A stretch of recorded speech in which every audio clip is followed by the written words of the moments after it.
Bienvenue à toutes et tous dans ce nouvel épisode du podcast Lundi au Soleil. Aujourd'hui, j'ai le plaisir de recevoir Élodie Piaskowski. Pardon, j'espère que je l'ai bien dit. À peu près, ouais, Piaskowski. À peu près, ok, top. Et Dimitri Rafou, les instigateurs de l'Odyssée managériale, 3e édition qui s'est terminée fin juillet 2023. Exact. Merci Tim, on est ravis d'être avec toi ce matin. Bah écoute, moi je suis hyper content de vous recevoir tous les deux et je me ravis d'échanger sur effectivement votre expérience de l'été dernier. Élodie, Dimitri, comment allez-vous ? Bah écoute, ça va super bien, tout roule pour nous, depuis qu'on est rentré, c'est hyper chouette.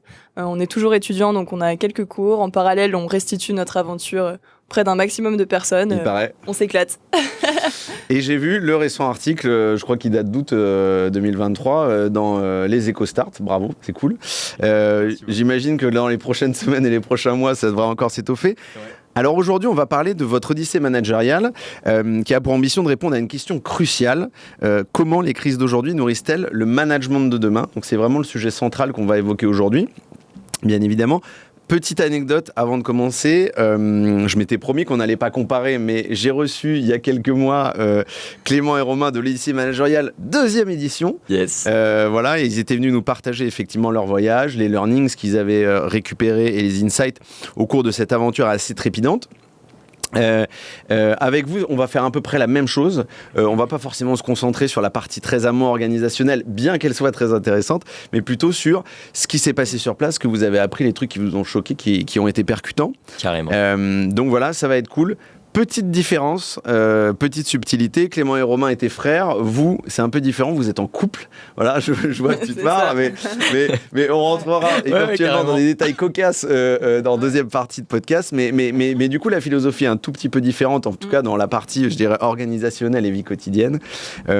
C'est pas le cœur de la discussion du jour, mais ça va être marrant peut-être de passer par là. Carrément. Avant de s'y coller, quelques classiques du podcast et après, on passe dans le dur. Est-ce que le lundi, vous le passez au boulot, au soleil ou à l'école ? Alors justement, cette question, on sait que tu la poses, Tim. Et nous, c'est un peu particulier parce qu'on est encore étudiants et à côté, on est un peu comme des freelances, quoi. On bosse aussi nos projets à côté. Ouais. Donc, généralement, on bosse depuis la maison. Ouais. On va parfois à l'école le lundi. Mais globalement, moi, j'adore les débuts de semaine. Je le vois vraiment comme un nouveau départ, comme un nouvel élan. Ouais. Donc, c'est plutôt le soleil, plutôt le soleil pour moi. Ouais, de mon côté, c'est pareil. Donc, du coup, souvent le lundi, comme disait Hello, on bosse pas mal à l'appart. Parce que du coup, on est à Lyon et on a un appart à Lyon. Et j'ai la fâcheuse tendance de prendre le bureau et de le décaler le plus possible, le plus près de la fenêtre pour capter un maximum de rayons de soleil. Et franchement, j'en ai besoin. Bien sûr. Sinon, je me sens pas bien. Bon bah top, votre lundi du coup il est différent chaque semaine ou alors c'est des trucs assez structurés parce que finalement les cours ont toujours les mêmes structures de la semaine, c'est la même organisation ? Non, ça change un peu toutes les semaines en fait. Change, les cours n'ont pas des horaires fixes, pas forcément. Ouais. Ça change chaque semaine et nos plannings de restitution de l'Odyssée changent aussi chaque semaine. Parfois on se déplace à Paris, parfois on est sur Lyon. Donc, Je réalise que ma question était un peu con parce que moi-même j'étais à l'école et à l'université et en école de commerce derrière, ça m'a pas beaucoup servi, mais bref. Et effectivement, chaque semaine, c'était des streams, je crois à l'époque de 1 mois, je crois que tu avais un cours, 1 mois, une thématique, c'était un peu particulier. Et puis tu passais sur une autre thématique le mois d'après. Bon, à l'université c'était différent, j'y allais pas, mais voilà. Parce que j'étais à Nanterre, qui était une super université, mais tu avais des TD. Mais sur les TD, ils faisaient pas les présences, les machins, les trucs, donc tu allais juste au partiel, à la fin, c'était réglé. Voilà, en tout cas, ça n'a pas été.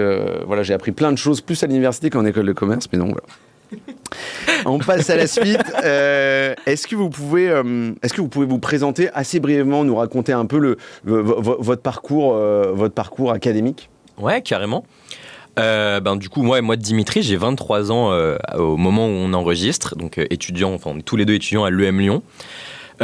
Parcours académique, j'ai fait une classe prépa, mais c'est aussi le cas pour Élodie avant d'intégrer cette école. Et là, on est en fin de parcours, on devrait être diplômé l'année prochaine. Voilà, diplômé d'un master en management. Master en management, c'est d'ailleurs une des raisons qui nous a fait nous interroger sur finalement qu'est-ce que le management, et ça nous a poussé aussi pas mal à aller voyager. Ouais, carrément.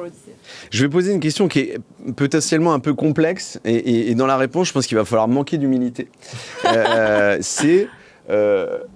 Vous vous êtes dit, nous, il faut qu'on fasse l'Odyssée managériale, on a envie de découvrir des trucs. Déjà, pourquoi vous vous êtes dit ça ? Ça, c'est la première partie de la question. Et la deuxième, qui est plus complexe, c'est est-ce que d'autres gens qui sont autour de vous se sont dit, nous aussi, il faut qu'on le fasse.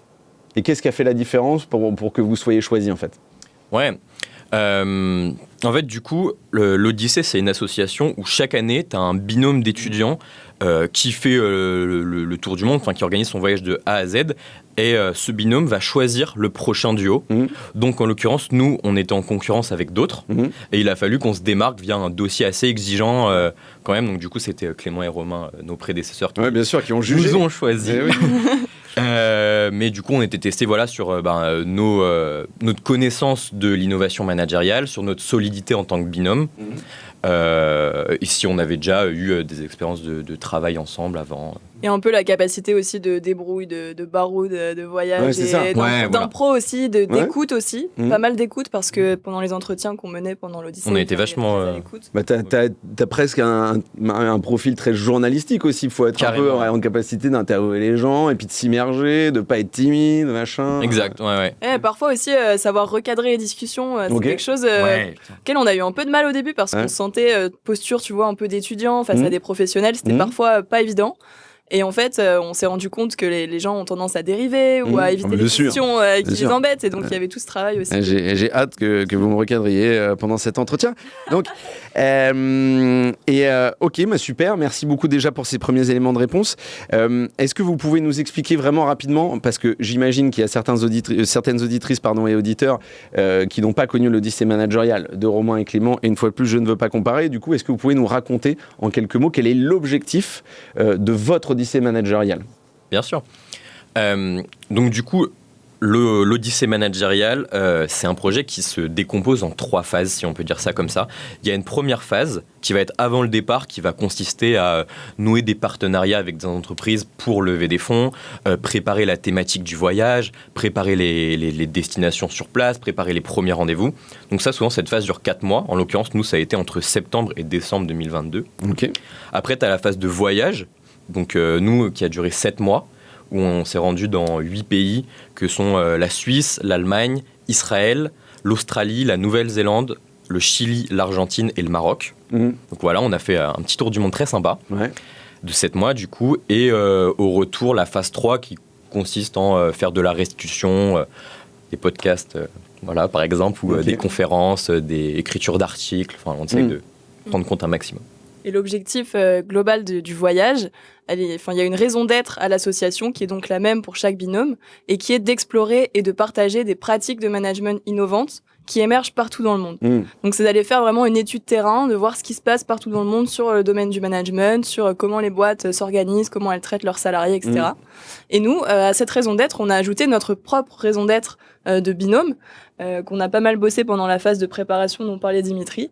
Et nous, on s'est rendu compte qu'il y avait vraiment un sujet en ce moment, c'était la gestion de crise et aussi les conséquences qu'ont les crises finalement sur le monde du travail. Et notre constat un peu pendant la phase de préparation, c'est qu'on s'est dit, on l'a bien vu avec le Covid, mais même il y a d'autres crises comme la crise environnementale, ou on parle en ce moment de la crise des démissions, de quiet quitting, etc. On pense que toutes ces crises, elles accélèrent en fait les mutations du monde du travail. Et nous, on voulait aller voir sur place, les boîtes qui innovent dans leur management. Est-ce que c'est vraiment à la suite d'une crise ? Si oui, lesquelles ? Pourquoi ? Comment ça se fait, etc. Alors moi j'aime beaucoup cette approche-là parce que moi je suis quelqu'un d'assez positif, mais je dis pas que c'est le cas de l'Odyssée managériale, mais souvent je dirais dans les prismes du future of work qu'on voit, c'est un peu qu'est-ce qu'on invente pour demain pour que ça soit mieux, qui est extraordinaire. C'est pas le monde des bisounours, mais c'est toujours très positif. Et en fait, on part pas forcément d'un constat un peu brutal sur cette partie crise. Moi, c'est ça que j'ai trouvé intéressant chez vous, c'est de se dire, en fait, des crises, il y en a. Tu parlais de crise environnementale, il y a eu celle de Covid, il y en a plein d'autres. Il y a des micro-crises, il y en a des un peu plus costauds. Mais justement, je trouve que de partir de ce postulat en se disant, est-ce que les boîtes en fait se réinventent juste pour travailler effectivement, je dirais l'expérience de l'utilisateur, du collaborateur, ou alors effectivement en prévision, en réaction à des crises ou en prévision de potentielles crises qui arrivent. Donc moi j'ai beaucoup aimé ça. Comment vous avez choisi du coup, les pays et les organisations, parce que c'est un travail de fond. On n'a pas forcément les infos et la visibilité sur des boîtes qui sont innovantes. Je sais pas, tu parlais de l'Australie tout à l'heure, etc. Comment tu vas chercher tout simplement ces exemples-là ? Exact. Ouais, c'est une super bonne question. Du coup, on avait une méthodologie à laquelle on essaie de se tenir pour trouver les organisations sur place. Donc, on essayait en premier lieu d'aller voir un maximum de réseaux français sur place. Donc, les chambres de commerce, le réseau Great Place to Work, Bicorp, etc. Et ensuite, ces Français nous mettaient en relation avec des locaux qui ensuite, eux, nous mettaient vraiment en relation avec des locaux style innovation managériale, vraiment les trucs que tu trouves pas sur Internet. Et c'est là souvent qu'on allait trouver les plus grosses pépites. Donc c'était assez progressif.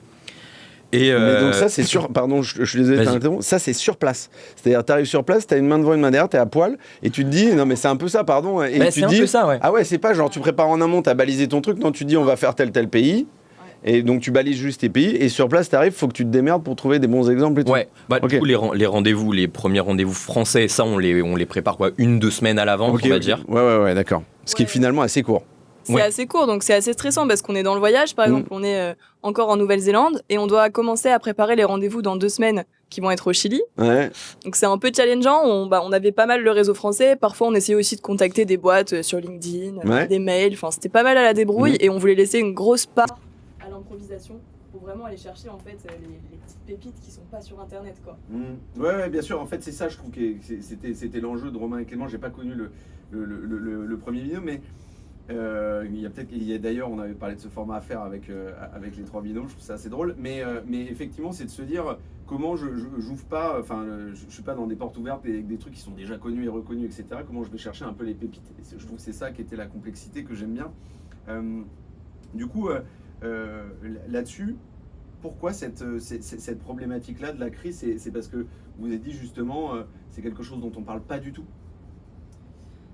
On trouve qu'on en parle de plus en plus, mais nous c'est quelque chose qui, il y a plusieurs causes. Ça nous a touché assez personnellement. En fait, il faut savoir qu'on a fait notre premier stage dans la même entreprise, tous les deux. En 2021, en fait, en 2021, et là-bas, on ça vous a pas plu du tout. Non, mais en fait, on a appris beaucoup de choses, mais on a assisté à ce moment-là dans la boîte à un burn-out. D'une personne qu'on connaissait en fait. Donc on a pu suivre vraiment toute l'évolution de ces problèmes, on va dire, professionnels. Et ça nous a vraiment marqué tous les deux. Moi aussi, mon stage, je le faisais dans les ressources humaines, donc j'étais déjà pas mal impliquée dans le domaine du collaborateur au travail. Et en fait, après ça, on a commencé à s'y intéresser. Et grâce à l'EM Lyon, on a pu assister à des conférences sur le thème du futur du travail, de l'inclusion. On a assisté à des webinaires ensemble.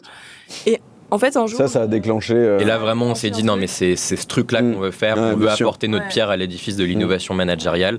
Et les crises en particulier, nous, c'était la pénibilité au travail qui nous touchait pas mal au début. En fait, on partait du constat qu'il y avait... pendant la crise Covid, on parlait pas mal des infirmières qui n'étaient pas assez reconnues, de tout le travail pénible. Et nous, ça nous touchait beaucoup. Et en fait, de fil en aiguille, on a creusé et on s'est dit que le thème des crises était encore plus large et il pouvait inclure aussi tous ces soucis de pénibilité au travail. Voilà. Ça s'est un peu fait comme ça. S'est fait comme ça. Et puis on a beaucoup sondé les gens entre septembre et décembre sur les thématiques qui les préoccupaient. Et en fait, il y a quelque chose qui ressortait tout le temps, c'était les conséquences de la crise. Principalement la crise Covid, mais pas que. Beaucoup d'inquiétudes sur la crise environnementale, sur les transformations qu'ils vont avoir en interne dans leur business. Bien sûr, sur les micro-crises, comme tu disais, à l'échelle d'une entreprise même. Et on a eu beaucoup d'inquiétudes là-dessus. La crise de sens. Aujourd'hui, de plus en plus de personnes veulent retrouver du sens dans leur travail. Vraiment, se lever le matin et aller bosser dans un truc qui les anime, mais profondément, quoi. Oui, tu te sens pas traîner les pieds, puis tu te sens investi, en fait, tout simplement, quoi. À la fois dans la tâche individuelle et puis le collectif aussi. Alors, on va rentrer un peu dans le dur. Le problème, c'est qu'on a que 40-45 minutes devant nous et on pourrait tenir 2 heures, parce que je crois que vous avez fait beaucoup de pays et puis vous avez rencontré plein d'organisations. Moi, j'ai envie de vous dire, comment le début de l'aventure, quels ont été les faits les plus marquants sur le début de l'aventure où les 2-3 premières organisations, est-ce qu'il y en a une qui ressort où vous avez dit, il est en train de se passer un truc de dingue là, et vous avez dit, ok, il faut absolument qu'on en parle, il faut qu'on creuse. Au début de l'aventure, tu veux dire ? Ouais, disons que le début, donc du coup, on a commencé par la Suisse et on pourrait se dire, voilà, pays voisin. Exactement. Et pourtant, on a trouvé des entreprises là-bas, mais des trucs de fou. Là, le premier exemple qui vient en tête quand tu poses cette question, on a rencontré une banque qui s'appelle la Banque Alternative Suisse. Et voilà, tu penses une banque, tu t'imagines un peu le côté un peu tradi, voilà. Ouais, évidemment. Pas du tout. Cette banque, elle vient complètement casser les codes de ce que tu peux t'imaginer dans le secteur de la finance. Déjà, c'est une banque qui qui devient sociocratique, donc du coup qui reconsidère totalement la gouvernance, la hiérarchie. Du coup, ça fonctionne par cercle, plus du tout d'échelon. Okay. À côté de ça, c'est une banque qui promeut vraiment des valeurs dans lesquelles les salariés peuvent se reconnaître, et du coup, ça rejoint un peu la question du sens que je mentionne juste avant, où les gens aujourd'hui, ils ont envie d'aller bosser dans une boîte qui fait sens pour eux. Et donc, du coup, cette banque, elle va octroyer des crédits que dans des pays où il n'y a pas la guerre, où il n'y a pas de corruption, dans des projets respectueux de l'environnement. Voilà. Et là, du coup, en plus de ce côté sociocratique, les collaborateurs se retrouvent dans les valeurs de cette boîte. Dans le sens, le positionnement de la boîte, etc. Exact. C'est une grosse banque ? Alors, c'est pas non plus une grosse banque, mais... Non, mais ils sont combien plus ou moins ? C'était à Lausanne, ils étaient 80. Ouais, ok. Ouais, mais ils ont plusieurs centres et en tout, ils sont 200, je crois. Ok. Ouais. Non, parce qu'en fait, cette question, elle est. Alors, je fais le vieux, mais elle est importante parce que lorsque j'avais reçu un jour quelqu'un qui avait une organisation sociocratique, dont on taira peut-être le nom, mais elle me disait que c'était scalable, mais jusqu'à un certain point. Ouais. Que grosso modo, au-dessus de 60-70, ça commençait à être un peu chaud. C'est vrai. Et donc, si on est aux alentours de 200 là-dessus, ça veut dire que finalement, ça marche. En plus, ce qu'il faut savoir, c'est que les banques sont particulièrement frileuses. Alors, s'il y a des banquiers qui m'écoutent, j'espère qu'ils ont envie de faire ça chez eux. Mais c'est vrai que c'est pas les boîtes, souvent, qu'on voit le plus innovant en termes de management. Voilà, hein, j'ai pas envie de cracher sur la BNP, Crédit Lyon ou peu importe. Mais ça, je trouve que c'est intéressant. Et après, le fait de le coupler effectivement avec un positionnement qui est effectivement sur des financements qui sont dans des pays, etc. C'est une belle ambition, mais du coup, il y a quand même, je ne sais pas si vous ont répondu là-dessus, mais est-ce que ça freine quand même un peu la croissance, puisqu'on parle beaucoup de croissance dans le futur du travail, de se dire en fait pourquoi on fait une course à la croissance. Est-ce que eux, ils ont senti que ça freinait un peu la croissance de leur entreprise ? Justement, c'est deux points forts en fait de la boîte. Eux, non, en fait, c'est un peu l'inverse. C'est qu'au départ, ils n'avaient pas ce fonctionnement sociocratique, ce fonctionnement horizontal, mais ils avaient déjà toutes leurs valeurs, on va dire, dans leur cœur d'activité. Okay. Et les collaborateurs, en fait, se retrouvaient plus dans le fonctionnement du management. En fait, il y a eu une crise interne où les gens disaient « Ok, on adore le concept de la banque, vous affichez des belles valeurs de collaboration et tout, mais en interne, on s'y retrouve pas. Quoi. Ah ouais, dans le management, on s'y retrouve pas. C'est très paradoxal. Il y a un gros décalage entre l'externe et l'interne, et ça faisait qu'ils avaient beaucoup de mal à recruter. De plus en plus, les gens étaient déçus, il y avait plus de turnover et tout. Et en fait, depuis qu'ils font ça, ils arrivent beaucoup mieux à attirer, retenir les talents. Et ça leur permet de grandir, en fait. Ouais. Donc, c'est tout l'inverse. Ouais. Et quelles sont les problématiques et les freins qu'ils ont rencontrés dans les changements de paradigme de l'organisation, c'est-à-dire typiquement sur la sociocratie? Est-ce qu'ils vous ont dit, putain, il y a des trucs qui sont vachement difficiles, c'est ça et ça, on n'a pas encore craqué le truc et tout? Quels sont les points un peu saillants sur lesquels ils ont un peu galéré, quoi? Ouais, du coup, juste pour dire, souvent la transformation d'une entreprise, elle se fait rarement en un claquement de doigts. C'est souvent long. Tout change pas en un claquement de doigts. Cette banque, ouais, je pense que c'est en moyenne 5 ans, t'as raison. Okay. Mais là où, en tout cas, la banque alternative suisse nous disait qu'ils galéraient, ou en tout cas, ils avaient du mal, c'est sur tout ce qui touchait à la transparence. Okay. C'est, surtout dans le secteur bancaire, c'est des sujets qui sont délicats. Voilà, c'est plus un sujet sectoriel et potentiellement aussi national. Ouais, exactement. Ouais, mais tous les secteurs ont du mal avec la transparence. Ouais, on l'a bien remarqué. Okay. Une organisation horizontale, ça implique de partager de façon transparente les chiffres, parfois les salaires, pour que tout le monde puisse aussi participer aux prises de décision de manière éclairée. Ouais, exactement. Donc c'est un gros enjeu. C'est un gros sujet, ouais. Et comment ils l'ont... Et ça, est-ce que vous avez eu la sensation qu'ils l'ont bien craqué, ou encore ils sont encore en train de travailler dessus et ils sentent qu'ils y sont pas encore? C'est encore en travail chez eux. Okay. Ouais. C'est encore en travail, mais en tout cas, la personne qu'on a interviewée qui faisait partie de la direction nous disait que c'était pas simple, mais tous les collaborateurs avaient la volonté d'avancer ensemble, d'aller vers toutes ces questions qui gravitent autour de la sociocratie. Mais voilà, que c'est loin d'être simple et que ça remue un peu les gens parfois, ces questions-là. Donc ça, c'était le début de l'aventure. Après, ma deuxième question, c'est... quel est, on en parlait un peu avant de commencer, mais quelle est l'innovation managériale ou ce que vous avez découvert en termes d'expérience qui était le plus, pas what the fuck parce qu'on n'est plus en 98, mais le plus dingue ou le plus où vous vous êtes dit putain c'est pas possible. Ouais, là on est dans une boîte de fous là qui. Ouais. Je pense qu'on a plusieurs exemples en tête. Ouais. Il y a plusieurs trucs qui nous ont marqués. Voilà, je pense spontanément à une entreprise en Israël que j'ai adorée. Qui s'appelle Aleph Farms. Déjà, par leur cœur d'activité, c'est hyper intéressant parce que ce sont les premiers producteurs de viande de bœuf en laboratoire. C'est-à-dire qu'ils réduisent de 95% les émissions de CO2 par rapport à quand on consomme du bœuf de manière classique. Donc, c'est déjà génial. Et en fait, eux, leur optique, c'est vraiment une optique d'inclusion d'un maximum de parties prenantes possibles dans leurs décisions. Donc ce qu'ils font, c'est assez incroyable, c'est que déjà tous les collaborateurs de l'entreprise peuvent participer aux prises de décision via une réunion toutes les 2 semaines, etc. Mais ils vont encore plus loin, c'est qu'ils viennent chercher des gens en dehors de la boîte. Donc en gros, ils réunissent 1 à 2 fois par an des jeunes du monde entier. Donc c'est pas que des gens qui habitent en Israël, etc. Ah ouais, non, ils vont chercher tout des type gens de du profil. monde entier. Du monde entier, ils appellent ça le Gen Z programme, parce que du coup c'est en particulier sur les jeunes, là, ce programme. C'est une population, c'est quoi, du 18-25 ou Ouais, un peu plus que 18, souvent ils viennent chercher des gens qui sont plutôt en études supérieures, 23 à 24 ans, tout ça. Super. De tout secteur, et en fait ils les forment pendant 3 mois. Donc ils ont des réunions hebdomadaires où ils rencontrent chaque chef de service qui leur explique sa problématique, etc. Et à la fin de ces 3 mois, ils font un faux comité d'entreprise tous ensemble, où en fait ils se réunissent avec le même agenda que le vrai comité d'entreprise. Et ils doivent débattre, discuter, donner leurs conclusions. Et ensuite, comme ça, le comité d'entreprise, quand il démarre sa réunion, il regarde toutes les recommandations et il doit en tenir compte pour ses prises de décision. Et ça prouve plusieurs choses. Ça prouve qu'il y a une grosse transparence dans la boîte, parce qu'ils ouvrent des infos, ils expliquent leur fonctionnement, leur processus, parfois même des chiffres à des gens complètement extérieurs. Et ça montre aussi qu'il y a une grosse inclusion, une grosse remise en question de la part de cette boîte qui accepte les critiques, qui accepte les conseils des autres. Et ça nous a frappé, quoi. Et vas-y. Et ouais, moi, je voulais rebondir sur un autre exemple, une boîte aussi, moi, qui m'a complètement bluffé en Argentine. C'est une boîte qui s'appelle Manas. Et cette boîte, Manas, elle a vraiment compris que faire confiance aux collaborateurs, c'était la recette du succès. Donc, il y avait plein d'innovations managériales dans cette boîte.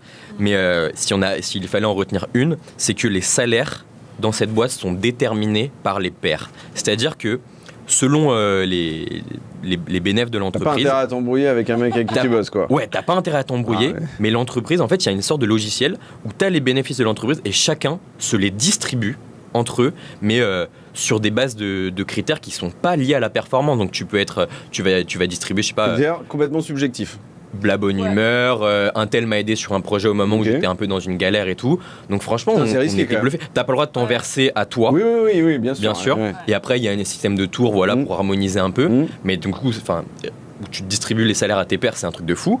À côté de ça, après, ça, évidemment, ça peut être une innovation managériale contestable, mais il y a le système de vacances illimitées. Mais ce qu'on retient, nous, c'est vraiment la question de la confiance qui est accordée derrière. Et aussi, sur les entretiens d'embauche, en fonction des profils des candidats, donc si par exemple tu as une personne qui est un petit peu plus timide ou une personne qui ils adaptent le process de candidature à ton tempérament. Donc c'est-à-dire qu'ils nous ont parlé de 2 cas. Un entretien où la personne ne voulait pas du tout parler de son passé. D'accord. Donc tu t'imagines un truc un peu chelou, mais voilà. On adapte totalement et on te laisse ta chance. Et un autre candidat qui était hyper timide et qui ne voulait pas parler. Et ils ont fait tout l'entretien à l'écrit. Et en fait, ce qu'il disait, c'était que... c'est le message qui est derrière ça. C'est vraiment, je fais confiance à mon collaborateur. Et Diego, le CEO qui nous a reçus, il nous disait, mais je regrette jamais de la vie, je ne regrette ça, quoi. Aujourd'hui, c'est mes meilleurs collaborateurs.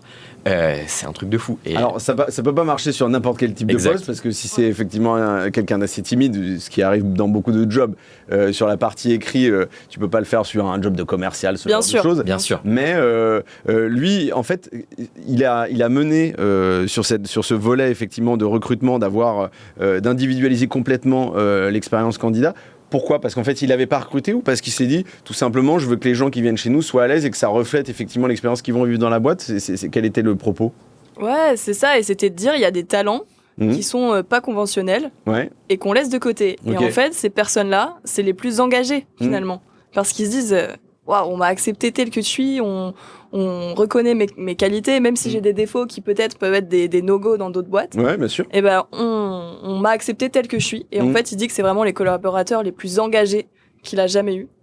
Et il faut savoir qu'il y a quand même un point commun à tous ces process de recrutement, et qui est hyper intéressant aussi, c'est qu'à un moment, ils font un cas pratique. que les gens doivent faire chez eux. Donc, Ça, c'est plutôt classique, c'est le cas pratique. Oui, Moi, mais ce qui est assez étonnant, c'est que pour résoudre ce cas pratique, tu es obligé de contacter un certain nombre de personnes de l'entreprise. Ça, c'est vachement bien. Ouais. Et en fait, c'est comme une énigme. extraordinaire. Et pour résoudre, il te manque des éléments, quoi, comme dans un escape game, ou je sais pas. Et pour trouver tes indices, tu dois aller contacter les gens de l'entreprise. Et on te donne tout l'annuaire, voilà.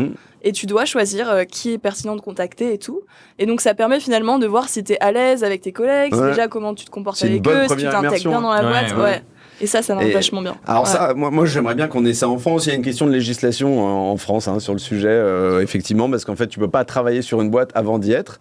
Mais c'est vrai que moi, à l'époque, je me souviens, on faisait les candidats, on essayait de leur faire passer une journée chez nous, alors juste où ils rencontraient des gens. Alors déjà, à l'époque, à la fin de la journée, ils étaient un peu lessivés, pour te dire, mais c'est vrai que c'est un bon moyen de se dire, en fait, je rencontre des gens avec qui je vais travailler de près ou de loin. C'est important, parce que même si la personne avec qui tu passes ton entretien, ça se passe bien, peut-être que le reste de la boîte, tu vois, est peut-être un petit peu plus rugueux, tu sais pas, mais ça, c'est une très très bonne idée. Moi, j'aime beaucoup.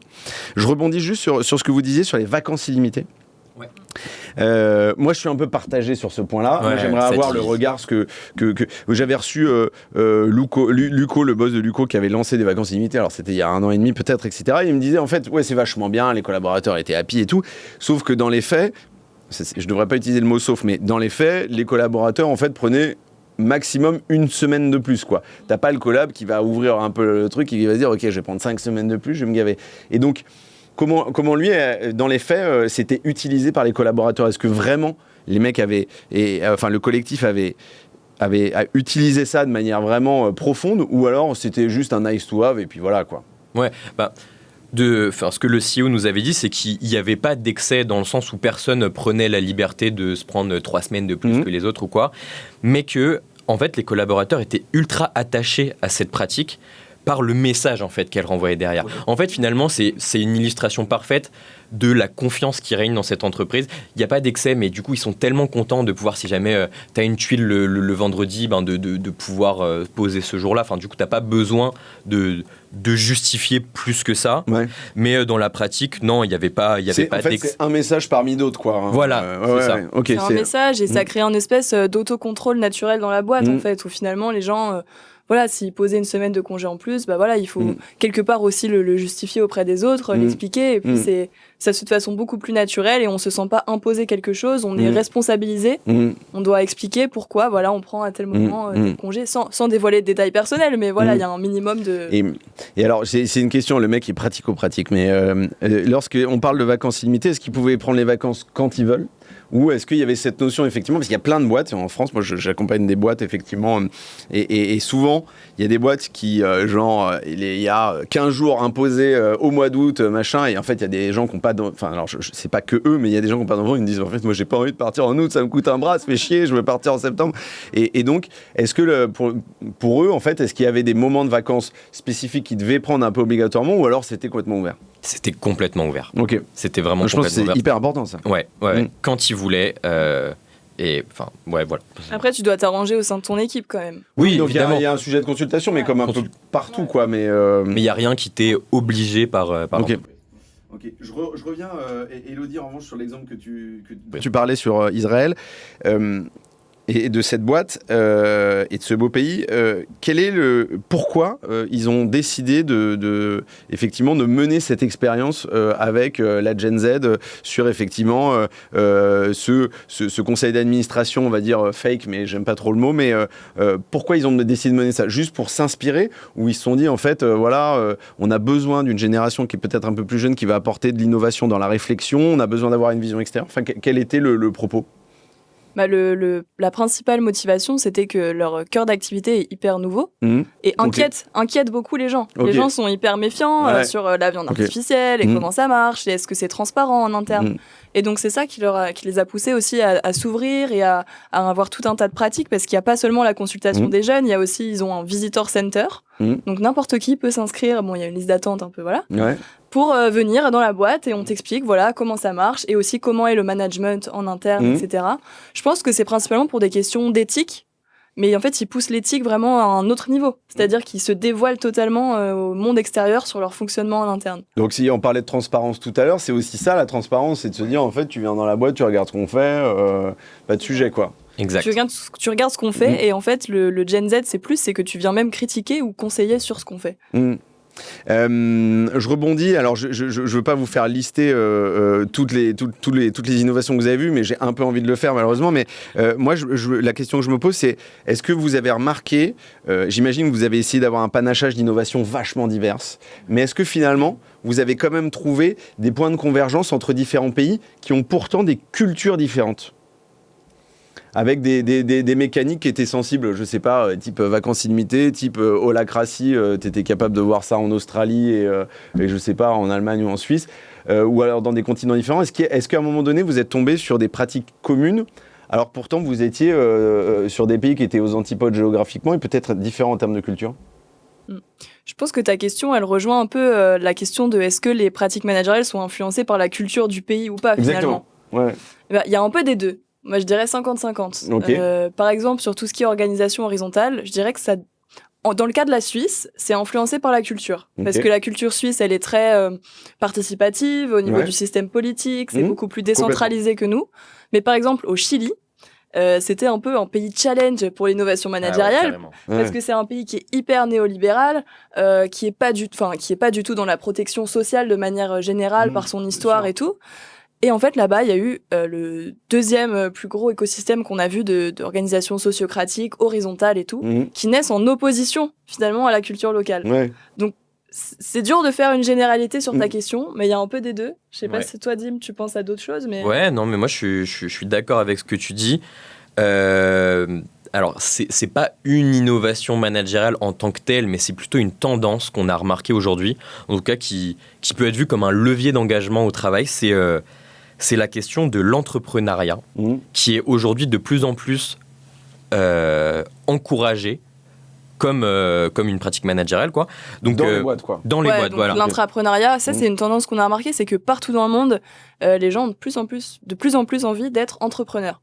Ou en tout cas d'avoir plus de responsabilités dans la boîte, de pouvoir prendre du temps pour plus d'autonomie. Ouais, par exemple, on a vu une boîte qui donnait 100 heures par an. C'est la politique des 100 heures. C'est en Suisse, hein, c'est ça. Ouais.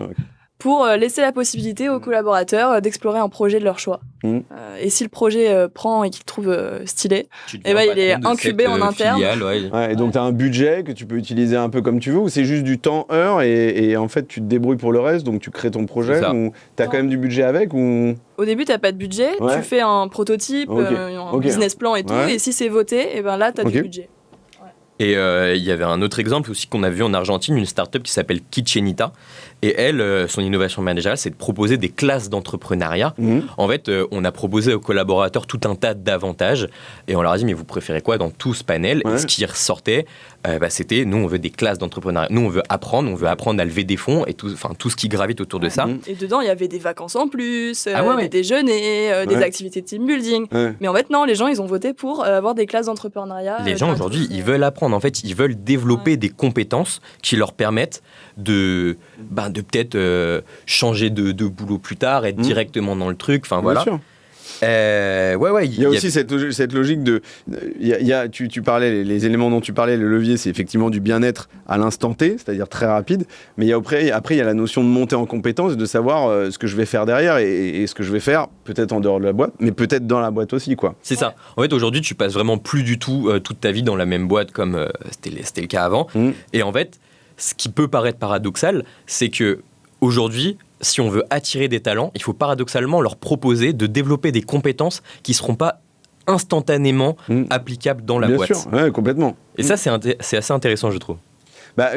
Alors, est-ce que c'est quelque chose qui est finalement développé en France ? Moi, je trouve pas spécialement. Dans les exemples que je connais, en tout cas dans les grosses structures où effectivement il y a cette logique de volonté de démocratiser l'intrapreneuriat, souvent, les idées sont un peu tuées dans l'œuf, voilà. Après, j'en connais des vrais. Moi, je pense à Prismea, qui est une banque pour entrepreneurs qui avait été fondée au sein de, je sais plus si c'est le CIC ou une banque comme ça. Et en fait, finalement, ça s'était sorti. Mais c'est vrai il y a un peu moins cette culture-là. Quel autre exemple comme ça vous vient en tête où vous vous dites, ok, effectivement, ça a eu un impact soit sur à la fois, je dirais pas le développement personnel, mais le bien-être des collaborateurs et du collectif, ou tout simplement aussi sur l'aura de la boîte et la facilité à pouvoir recruter et garder les collaborateurs ?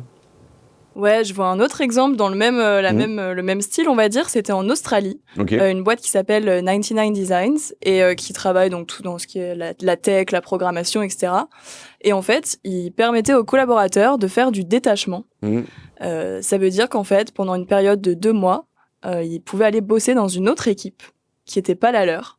Et qui était dans l'entreprise. Dans la boîte. Ça, okay, ouais. Et là, le but, en fait, c'est de dire, OK, on a compris que les gens voulaient plus de mobilité, qu'ils voulaient développer des compétences, qu'ils voulaient tester, voir ce qui leur plaisait, qu'ils voulaient pas forcément rester figés dans une même carrière.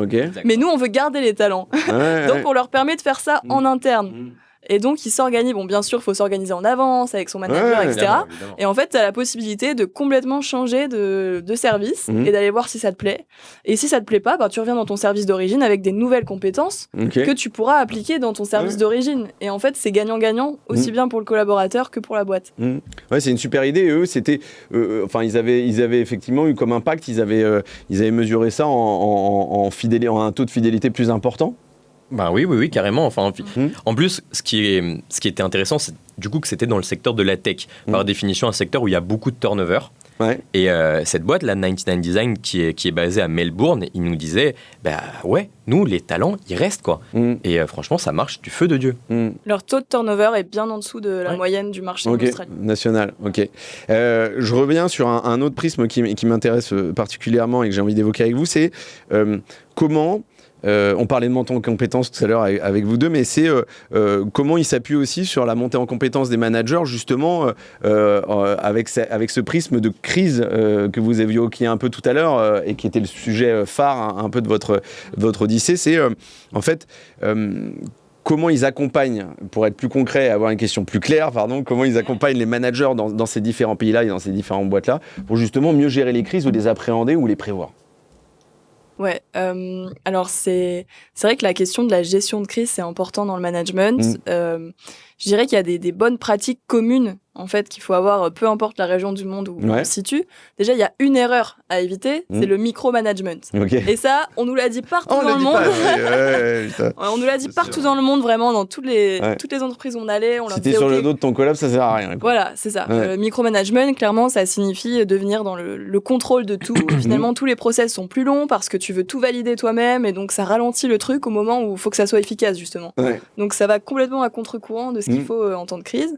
Par contre, les compétences à développer pour les managers, c'est plutôt la posture d'écoute, de savoir justement à ce moment-là se poser, écouter les avis de tout le monde, de profiter de l'intelligence collective, donc de la variété des profils, la variété des idées. C'est le moment où il faut faire des brainstorming et être vraiment dans l'écoute. Et il y a aussi la gestion du stress, bien sûr, à développer, et la flexibilité, la remise en question. Et ça, on a trouvé que c'était plus ou moins facile selon les cultures. Par exemple, en Israël, c'est un pays qui est vraiment né dans la crise par le contexte géopolitique. Et là-bas, ils disent qu'ils ont un management, presque management de l'urgence. Les Français qui sont là-bas, ils nous disent c'est un peu les montagnes russes parfois, parce que les gens sont hyper cash, hyper directs. C'est-à-dire qu'on peut te dire ton taf, il est génial, et le lendemain, on dit non, mais ce que t'as fait là, c'est de la merde. Mais du coup, la communication va vite, elle est franche, efficace, et en temps de crise, c'est utile, quoi. Il n'y a pas de non-dit. Alors qu'il y a un autre pays comme en Nouvelle-Zélande, par exemple, où la communauté, préserver la communauté, c'est hyper important pour eux, parce qu'ils sont quand même loin de tout, au bout du monde, 5 millions, un peuple très soudé, et ils ont tendance parfois à fuir le conflit. Et ils ont beaucoup plus de mal à dire non. Donc il y a des non-dits. Et ils ont du mal à dire non à leurs collaborateurs, parce que souvent, ce sont aussi leurs amis. Et du coup, là-bas, la gestion de crise est plus compliquée, c'est beaucoup plus dur d'être dans cette posture d'écoute active, parce qu'ils n'osent pas forcément exprimer tous des opinions divergentes. Et je me permets de rebondir, on parlait du coup de la posture du manager. Nous, il y a un terme qui nous a vachement été dit, c'est que le nouveau manager, en fait, ça doit être un manager coach. Et en fait, concrètement, ça veut dire que c'est un manager qui doit faire confiance, qui doit responsabiliser, qui doit autonomiser, en fait, qui doit être beaucoup moins dans la surveillance et beaucoup plus dans l'accompagnement. Finalement, ça voudrait dire que... faut que le nouveau manager, le manager nouvelle génération, il soit en support de son équipe et non pas en surplomb. Et c'est ce qui a amené plein d'entreprises à nous dire, c'est le manager coach aujourd'hui. Et alors, un petit exemple pour illustrer tout ça, c'est dans une boîte en Allemagne, quand on était à Hambourg, au début de notre voyage, une boîte qui s'appelait Fritz Cola, en fait, qui a développé un test de personnalité. Donc, ça peut paraître un peu bateau, mais un truc vraiment vénère, un truc vraiment poussé. C'est hyper important, les tests de personnalité. Et en gros, du coup, chaque collaborateur, à la fin, avait des caractéristiques qui lui étaient attribuées. Et du coup, par exemple, si une personne était jugée très organisée, du coup, le manager, il n'avait pas besoin d'insister auprès de cette personne sur des deadlines ou des trucs comme ça, mais plutôt aller l'aider, aller l'accompagner sur d'autres caractéristiques où ce collaborateur aurait plus de faiblesses. Ouais. Et du coup, ça, c'est vraiment la posture du manager coach. Être là pour ses équipes et pas sur ses équipes. Et en temps de crise, pour revenir à ta question, c'est hyper important de maintenir ça, et de ne pas casser toutes ces dynamiques et de ne pas rentrer dans le micromanagement. Mais cette notion de cette importance que vous soulignez tous les deux, à la fois, tu en parlais en Argentine sur les façons de recruter, tu parlais toi des tests concrets aussi. Moi, il y a un truc que j'aime bien, que vous connaissez peut-être pas, mais dont j'ai déjà parlé, je crois, dans un autre épisode, qui sont les tests PXT Select et ProcessCom. C'est des tests un peu particuliers. Bon, déjà, c'est pas anodin en termes de budget pour les boîtes.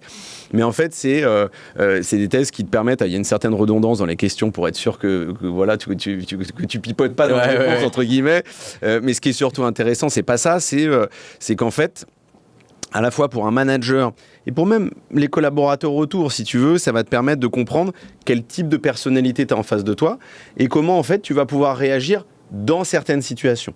Alors, pas dans la situation de tous les jours, en mode tu veux un café, tu vois. C'est en mode, tu as un projet, tu as un gros point de friction, ça va pas. Tu es dans une situation de crise, comment en fait, au lieu de, tu vois, tu vas pas lui gueuler dessus, bien évidemment, ça n'a pas sa place dans une entreprise, mais est-ce que en fait, faut le pousser un peu?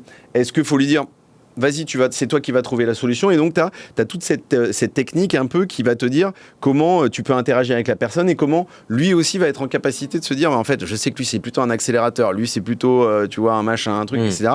Et donc, moi, j'aime beaucoup ça. Mais c'est en tout cas, dans toutes les boîtes que je vois et que je conseille, c'est finalement assez peu démocratisé, hein, très clairement, hein, et peu utilisé.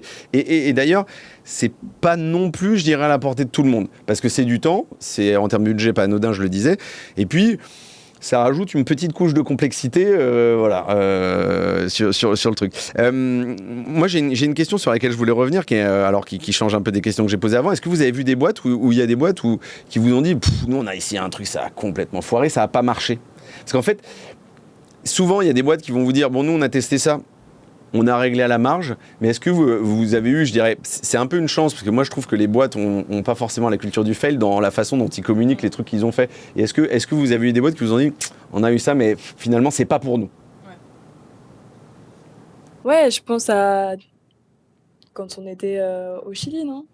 La fondation qui... En fait, c'était pas sur le coup qu'on a appris que ça avait fail, mais quand on y était, la personne, elle nous parlait d'un système d'augmentation de salaire innovant. En gros, elle avait une idée, donc le top management avait une idée, c'était... en fait, quand l'augmentation de salaire est décidée par le manager, c'est hyper subjectif. Et si tu t'entends pas bien avec ton manager, tu te retrouves un peu dans la merde. Ouais, c'est pas faux. Et ils ont eu cette idée d'en fait créer des comités sur mesure pour les augmentations de salaire. Et le but, c'est il y a la personne qui souhaite une augmentation de salaire qui choisit une personne du comité. Il y a une personne du top management qui choisit une personne du comité. Et il y a l'ensemble des collaborateurs qui choisissent une troisième personne pour ce comité. C'est un truc un peu différent de la décision par consentement, mais t'as un peu des personnes de tous bords à égalité de décision, quoi. C'est ça, un peu comme les juges aux États-Unis, un peu de tout bord politique, voilà. Donc ils essaient de former un comité qui est représentatif un peu de toutes les opinions, et puis ce comité doit parvenir à un consensus pour accepter l'augmentation de salaire ou pas. Et on a appris par mail il y a pas longtemps que au moment du vote, les gens avaient voté contre cette initiative. Ah oui, ils avaient demandé, ils ont demandé au collectif, est-ce que vous êtes chaud, est-ce qu'on y va, est-ce qu'on tente et tout. Et enfin, ils n'ont pas forcément voté contre, mais il n'y a pas eu suffisamment de oui pour que ça passe. Et en fait, l'inquiétude, je crois, qu'avaient les gens derrière, c'était qu'ils n'arrivent jamais au consensus, quoi, dans le comité. Ouais, bien sûr, c'est ça. Et que ça soit encore plus compliqué de convaincre 3 personnes que finalement d'en convaincre une. Et une idée qui paraissait bonne. Et surtout avec des gens qui sont peut-être un peu plus distants par rapport à toi, alors que ton manager, effectivement, il y a un côté subjectif, mais il y a un côté aussi, il te connaît en fait, il connaît ta valeur, il connaît il sait ce que tu fais tous les jours en termes de livrables, etc. Et j'ai un autre exemple qui me vient en tête, alors qui n'est pas sur de l'innovation managériale pure et dure, mais qui montre parfois que la transformation d'une entreprise, ça peut être difficile. Bien sûr. Au Maroc, qui est d'ailleurs un pays dont on n'a pas encore parlé, on a eu la chance de visiter la plus grosse entreprise du pays, qui s'appelle l'OCP, Office Chérifien des Phosphates. Donc vraiment grosse boîte. Industrielle, qui extrait du phosphate, etc. Parce que le Maroc détient 70% des réserves mondiales. Et en fait, en interne, il y a eu un énorme changement qu'ils ont appelé le mouvement pour transformer l'entreprise vers un management plus agile où les collaborateurs étaient plus responsabilisés, ils avaient plus d'autonomie dans leur prise de décision. Et en fait, il y a des collaborateurs, enfin du coup le mouvement était initié par le boss quoi, et en fait il y a des collaborateurs qui n'ont pas accepté ça. Et du coup qui sont partis. Le mouvement ou que ce soit porté par le boss? Le mouvement en général, c'était plutôt du coup des gens qui étaient dans le middle management, ou des choses comme ça, et qui n'ont pas accepté en fait ce nouveau système de plus déléguer aux collaborateurs, etc. Bien sûr. Ouais, c'est une grosse rupture. C'est ça. Et donc du coup, qu'est-ce qui s'est passé? Les gens se sont barrés ou en fait ou alors ils ont fait machine arrière sur le mouvement et ils se sont dit bon bah non, il faut adapter le truc. Comment ils ont géré? Non, ils n'ont pas fait machine arrière, ils ont continué. Ils ont continué, et ben du coup, les personnes qui sont parties définitivement. Quoi. Mais la majorité était pour. Mais la majorité était pour, voilà. Et c'est du coup intéressant de voir cet exemple. Enfin, c'est quand même la plus grosse boîte du Maroc. Dans un pays où l'écosystème global est quand même plutôt traditionnel, où il y a un fort respect de la hiérarchie. Oui, bien sûr, avec une culture un peu pas particulière, mais singulière. Et alors, ce que je trouve intéressant là-dedans, je pense que vous avez peut-être pas la réponse, mais moi j'ai accompagné une boîte il n'y a pas très longtemps où effectivement il y a une volonté de rupture plutôt collective, donc du management, middle management, des collaborateurs. Mais il peut y avoir des points de résistance auprès de certains collaborateurs. Ça arrive lorsqu'effectivement tu changes de paradigme dans une boîte. Et je me souviens d'une discussion avec une RH et pas exactement une RH, mais on va dire plus. Et j'ai dit, ouais, mais en fait, il y a des collaborateurs qui vont un peu freiner des quais de fer. Elle me dit, ouais, mais en fait, ils sont pas contents, ils se barrent. Et je lui dis, c'est pas exactement comme ça qu'il faut le matérialiser. Effectivement, en fait, il y a des collaborateurs qui vont se sentir en danger, réticents, etc. Mais c'est pas leur dire si vous n'êtes pas content, barrez-vous. C'est en fait, tu viens expliquer le changement, tu viens comprendre pourquoi auprès du collaborateur. Alors c'est un travail de fond qui prend du temps malheureusement, et de dire en fait pourquoi c'est trop rupturiste pour toi. Parce qu'en fait, est-ce que c'est au court terme ou est-ce que tu sais pas où tu seras dans 1 an, dans 2 ans, est-ce que tu sais pas où va la boîte? Et puis s'il te dit non mais je suis toujours pas convaincu du truc, c'est de dire mais en fait où est-ce qu'on t'amène derrière? Moi je trouve que c'est important aussi de dire mais en fait c'est pas si t'es pas content tu t'arraches, en fait c'est si t'es pas content ok tu as envie de partir, mais comment nous on t'aide en fait pour effectivement construire un autre projet, etc. Alors il y a plein de leviers en France sur ce truc là. Est-ce que vous sur cet exemple du Maroc, moi je trouve que c'est un super exemple, est-ce que ils vous ont dit un peu comment ils ont procédé, ils ont laissé les gens partir et puis voilà ça s'est écrémé entre guillemets, j'aime pas trop le mot, mais de manière assez naturelle, et puis ils se sont concentrés sur, c'est possible aussi, sur les gens qui avaient envie d'embrasser ce mouvement. Ils se sont dit, on se concentre là-dessus, il faut que ça roule. Ouais, je pense qu'ils se sont plus concentrés là-dessus parce que ça concernait vraiment une grande majorité des personnes qui avaient envie d'aller vers ce management beaucoup plus agile. Après, j'ai pas la réponse sur ce que... Oui, mais il y a eu une grosse phase de sensibilisation, d'explication, et ce qu'il nous disait, c'est qu'au bout d'un moment, c'est aussi une question de choix. Et il y a des personnes qui n'ont pas envie forcément de changer de système et qui se retrouvent plus dans un système plus traditionnel. Et je sais pas trop s'il y a eu des processus d'accompagnement, honnêtement, mais en tout cas, je sais que ça s'est pas fait, on leur a pas annoncé vous vous barrez ou non. Il y a eu plusieurs phases de sensibilisation, des groupes pilotes, etc. Enfin, ils ont fait ça dans les phases à peu près normales du changement, on va dire. Non, c'est un super exemple. Il faut savoir que cette transformation, elle a commencé il y a pas mal de temps. Elle a commencé en 2006. Donc ça fait longtemps. Et je veux dire, aujourd'hui, voilà, le truc est en place, management agile, ça marche, mais ça a duré au moins 6-7 ans, tu vois. C'est ça. Entre les gens qui partent un peu, les nouveaux qui arrivent, et puis le ventre gras, des gens qui sont là aussi, qu'il faut continuer à faire, je dirais, monter en compétences, et à la fois sur ces aspects très humains aussi. Merci pour cet exemple, j'aime beaucoup et je vais aller voir ça. Moi j'ai une autre question qui est peut-être plus complexe aussi, mais c'est est-ce que vous avez vu des boîtes où effectivement la technologie technologie a joué un accélérateur aussi dans, je dirais, à la fois le management, les façons de penser, la culture de la boîte, ce genre de choses. Je vous vois sourire, à mon avis, il y a un bon exemple là. Il y a une dinguerie là. Ok. Il y a une petite dinguerie, quand on parle de technologies émergentes, souvent on parle d'IA, d'intelligence artificielle en ce moment, surtout depuis l'avènement de ChatGPT, même si ça existait déjà avant, mais c'est devenu dans l'opinion publique un gros sujet. Et nous, alors c'est pas une entreprise qu'on a visitée, mais on nous en a parlé lors d'un entretien avec un expert d'EY qui bosse sur la prospective. On était au Chili sur 10 à ce ans, moment-là. au Chili, dans le futur du travail. Et donc lui, son taf, c'est vraiment de voir concrètement comment on va bosser dans 10 ans. Et il étudie particulièrement l'intelligence artificielle. Et il nous explique qu'ils poursuivent donc des signaux faibles. C'est des boîtes qui commencent à faire des trucs un peu dingues avec l'IA. Et là, il nous parle d'une boîte en Chine qui s'appelle NetDragon et qui a décidé d'avoir pendant 6 mois comme PDG une intelligence artificielle. Ouais, ok. Et ça, c'est sur le papier, déjà, c'est ouf. Sur le papier, c'est dingue. Il faut savoir que eux, en fait, dans cette boîte en Chine, ils ont une présidence tournante, déjà à l'origine. C'est un concept que j'aime beaucoup, mais même pour les postes de management globalement. Je trouve que le concept de présidence tournante, il y a un impact sur l'autonomie, la prise de risque, l'empowerment, etc. Donc, mais pardon, je t'ai coupé, excuse-moi. Ah non, c'est clair, c'est hyper intéressant. Donc, ils avaient déjà ça. Et ils ont décidé que maintenant, l'un de ces 3 PDG tournants, ce serait une intelligence artificielle. Ok, donc c'est en triptyque quand même. Voilà, en triptyque, qu'ils ont matérialisé au sein d'un robot. Qui répond concrètement aux questions. C'est-à-dire que t'as un robot qui se balade dans l'entreprise et tout, c'est n'importe quoi. Et du coup, les décisions sont prises de manière hyper rationnelle. Et ça apporte un truc intéressant. Il y a cette dimension d'émotion et donc c'est très factuel, quoi. C'est ça. Et sur les dangers, par contre, de l'IA dans le management, André, il nous a parlé d'un truc hyper intéressant. C'est qu'il a dit, mais en fait, l'IA va vous connaître mieux que vous-même. Et ça, c'est dangereux. Parce que en fait, quand tu échanges avec une intelligence artificielle sur ton ordi pendant longtemps, etc., en fait, elle récolte des données sur ta façon de penser, ta personnalité, comment tu vas réagir aux telle ou telle chose. Et en fait, si tu as une personne des RH mal intentionnée qui détourne ça, ils peuvent en fait manipuler complètement tout le monde via toutes ces infos hyper personnelles et hyper typiques de ta personnalité. Et on n'a pas, c'est pas encore assez poussé aujourd'hui pour qu'on puisse faire ça, mais il dit que dans un futur, dans 10 ans, ce serait clairement un des gros risques.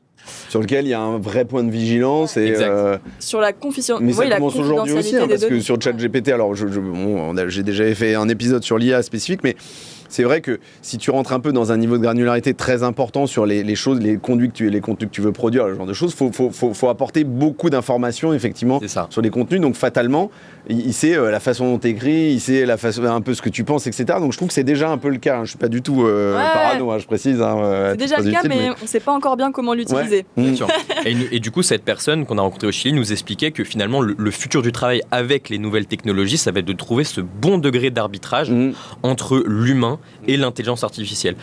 Enfin, où humain et intelligence artificielle vont pouvoir collaborer ensemble.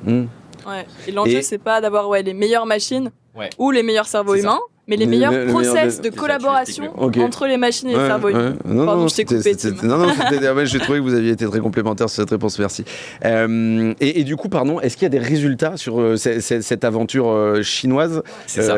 Est-ce qu'il vous a parlé des résultats et de dire, en fait, ça a marché, ça a moins bien marché, etc. Quelles étaient les conclusions? Et la conclusion, c'est que ça a super bien marché. Ça marche du feu de Dieu. Je sais pas si je suis content ou si je suis emmerdé. Tu vois, pas comment te placer. Mais il y a un recul encore assez faible pour l'instant. Ça fait seulement 1 an, je crois. Et aussi, ils savent pas exactement en interne à quel point il y a de l'arbitrage des décisions de l'intelligence artificielle, à quel point dans la boucle de contrôle, il y a un humain. Ils sont challengés, c'est-à-dire la décision est challengée et elle passe par effectivement 1, 2, 3 personnes. Ok. Ça, c'est pas clair et c'est encore confidentiel pour le moment, mais en tout cas, ça marche. Je sais pas comment ils font exactement, mais ça marche.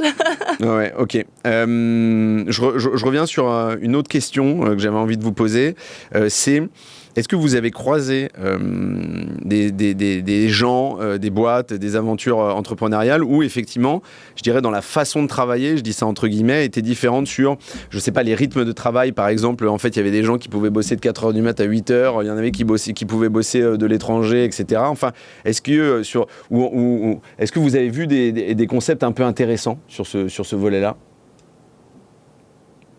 Je crois que il y avait des choses assez classiques où effectivement là c'est plus culturel, par exemple comme je crois que c'était au Chili où grosso modo, je me trompe peut-être, vous allez me dire, si t'es encore au bureau à 17h, tu vois, les gens trouvent ça un peu bizarre, etc.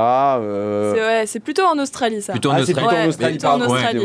Ouais, effectivement, il y a selon les cultures. Ouais, globalement dans le monde anglo-saxon, enfin. On pourrait... Mais donc ça veut dire que tu as quand même cette culture du présentiel. Parce qu'en fait, les mecs te disent, grosso modo, si à 17h, tu es encore en train de bosser, c'est quoi? C'est que soit tu as trop de taf, soit tu sais pas t'organiser. C'est ça, ouais. Ok. En gros, si tu es encore au bureau après 17h, c'est que tu n'es pas efficace. En Australie. Alors qu'en France, c'est vu comme un manque d'efficacité. Mais sur des pratiques pures et dures de full télétravail ou de liberté à l'étranger et tout, on en a vu.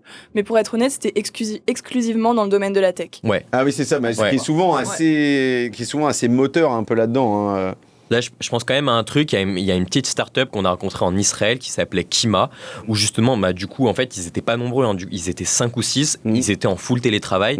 Et il y avait des collaborateurs en Israël, à New York et en Asie, je ne sais plus dans quel pays. Et c'était intéressant parce qu'en fait, en Israël, du coup, eux, leur week-end n'est pas le même qu'aux États-Unis. Oui, bien sûr. Typiquement, leur vendredi, c'est un jour de week-end, enfin, c'est Shabbat. Ouais.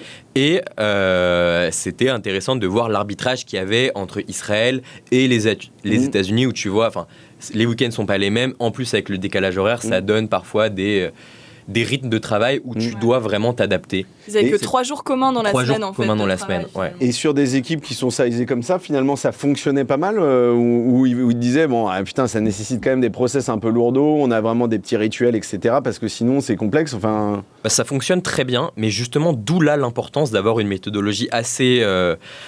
une méthodologie vraiment basée sur le résultat. Ça paraît trivial quand on parle de télétravail. Justement, mais justement, eux... ils fonctionnaient vraiment par objectif et ils nous disaient clairement si on raisonne pas, si on se met pas des objectifs assez stricts, ça marche pas, quoi. Ouais. Ok. Je pensais plus à... C'est marrant parce que avant que tu commences, je me suis dit, il va me dire, en fait, c'est avec à la fois une méthodologie assez structurée, mais finalement assez flexible et agile, etc. Mais la culture du résultat est en fait pas si bête parce que à un moment donné, quand tu laisses un peu les collaborateurs évoluer un peu comme ils veulent et gérer leur... voilà, c'est le livrable. Après, c'est juste que sur le livrable, si c'est pas bon, tu peux pas vraiment faire de retour en arrière, quoi. Tu peux itérer, mais alors que tandis que si tu as, je dirais, une structuration de process qui est un petit peu malléable, mais qui est quand même assez claire, tu peux avoir effectivement cette notion de rituel que moi j'aime beaucoup, où effectivement tu te retrouves pour effectivement évoquer, tu vois, t'as une notion un peu d'approche agile, mais pas trop non plus, quoi. C'est ça.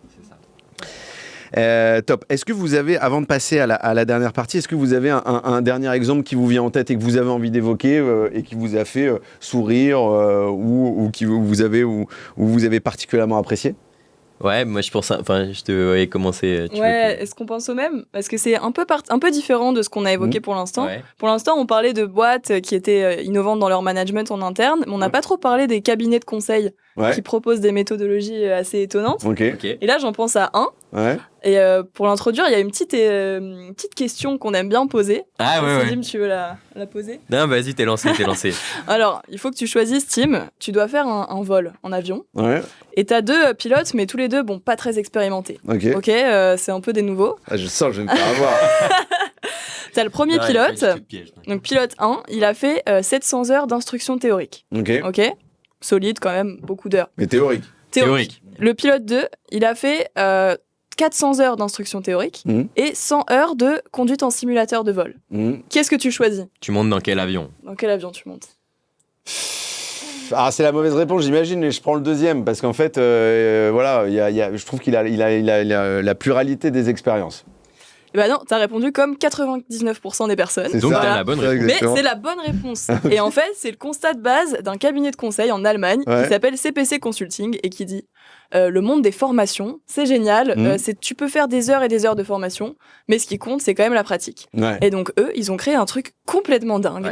C'est qu'ils ont créé des faux locaux d'entreprise, et ils font des simulations d'entreprise pendant 3 jours avec des équipes de 24 à 48 personnes où ils leur donnent une mission et ils les regardent bosser pendant 3 jours et il y a des coachs qui les suivent, qui prennent des notes et tout. Genre ils ont un projet, ils bossent ensemble, c'est des mecs du même boîte. Les mecs du même boîte qui bossent ensemble. T'as des coachs qui sont là, qui prennent des notes à côté, vraiment c'est un vrai truc. Et t'as des acteurs aussi, t'as des faux collaborateurs qui arrivent et qui te disent là il y a une couille, tu dois tu peux pas faire ça finalement, le planning a changé et tout. C'est extraordinaire. Il est challenge à mort et c'est hyper drôle et hyper cool. efficace parce que tous les soirs, t'as le coach qui débrief et en fait, ça pousse aussi les managers à se mettre à nu devant leurs équipes parce qu'ils se font coacher en direct, ils se font reprendre entre guillemets par le coach le soir aussi qui explique ça c'était bien, la communication là, ça aurait pu être mieux dit ou ça manquait de feedback sur ce point et tout.